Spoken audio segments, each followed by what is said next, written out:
suv bo'yidan uy qarab yurgan okaxonlarimiz uchun bitta shunaqa variant topib qo'ydik. Mana bo'z suvimizni bu yoqda mana tupik ko'chamiz, uyimiz joylashgan, ko'rib turibsizlar.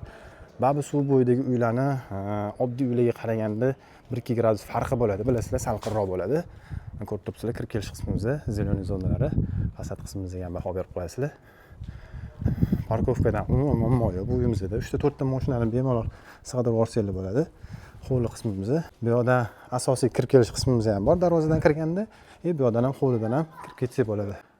Bu yoqda ham mana o'tirish uchun sharoitlar qilib qo'yishgan va bu yoqda oshxona qismimiz, oilaga o'tirish uchun sharoitlari, bitta spalni qismimiz bor. Garderoblari va o'zini sanuzollari bilan tayyor holatda. Uyimizni ko'rasizlar, bu yerda ham qisqacha zeleniy zonamiz bor. Orqada kichkina hovlimiz ham bor, mana ko'rasizlar. Bu uyimiz Yunusobod, Bo'zsuvda joylashgan, 6 sotuvlik, 450 kvadratli uyimizni sotuvda. Uy ichiga qisqacha sayohat qilamiz, o'zingiz ko'rib bitta baho berasiz. Uyimizning ichiga ham kirib oldik. Mana hovli qismidan ko'ryapsizlar. Bu yerda strunni shkaflar qilib qo'yishgan. Bu yerdan ikkinchi etajga va podvalga tushib ketishimiz uchun zinalarimiz. Xo'p, kirishimiz bilan to'g'ri yurganimizda zal qismimizda joylashgan. Kengina bo'lgan zal qismimizda ko'ryapsizlar, konditsionerlari, sharoitlari va remontlari tayyor holatda turibdi. Ko'ryapsizlar. Patologlari ham baland holatda. Bu yoqda o'tirish uchun отдельно joylar qilib qo'yilgan. Bu yoqdan ham eshik bor, yana chiqib ketsak bo'ladi hovliga. Bu yoqda spalni qismimiz, o'zining ichida sanuzol bilan. Bu yoqda mana bitta spalni qismimiz, mebel texnikalari bilan tayyor holatda.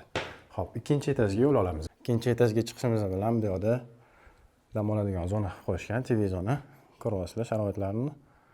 Bu yoqda rostakamli, mana kaminli zona, o'zining o'tinlari bilan tayyor holatda. Bu yoqda balkondan vidimiz ham bor. Shundoqqina yonimizda bo'z suv joylashgan, ko'rib turibsizlar. Ikkinchi etajimizda 3 ta spalni qismimiz, birinma-ketin ko'rib chiqamiz. Bu yoqda детский spalnimiz, mana ranglaridan o'zingizlar ko'rib olsanglar bo'ladi, sharoitlarda. Bu yoqda o'zining sanuzol qismi bilan. Детский spalni o'rnida foydalansanglar bo'ladi, ko'ryapsizlar. Xonada lekin keng qilingan. Ham bo'ylari, ranglari yaxshi holatda turibdi hammasi. Bu yoqda bitta master spalnimiz. O'zingizlar ko'rib turibsizlar, o'zining ichida sanuzoli bilan mebellari ham tayyor holatda. Podvalimizda yaxlit podvalimiz, dam oladigan zona qilib qo'yishgan, bilyardli zona, tennisni stolda qo'yib qo'yishgan. Uyimizda 6 sotuv, 450 kvadrat, Yunusobodda joylashgan. Pastda yana opisiyaniyada ma'lumotlarni yozib qoldiramiz. Hammaga rahmat, salomat bo'linglar.